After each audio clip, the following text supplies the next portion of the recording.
Segunda, 8 de maio fica por aqui, mas aqui são dois os convites.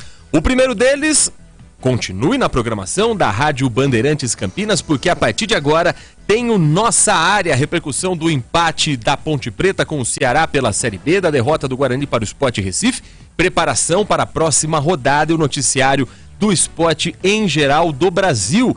E o segundo convite é para que você esteja conosco amanhã, também às 10 da manhã, de volta aqui no microfone da Rádio Bandeirantes, em mais uma edição do nosso Manhã Bandeirantes. Batista já chegou e vem aí o noticiário esportivo com todo o timaço de esportes da Rádio Bandeirantes de Campinas. Um grande abraço, um ótimo início de semana a todos e até mais.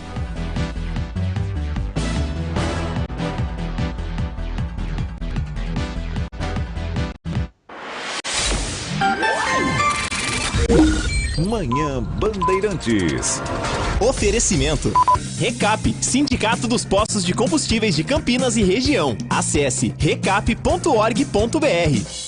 O conhecimento que transforma pessoas e a sociedade.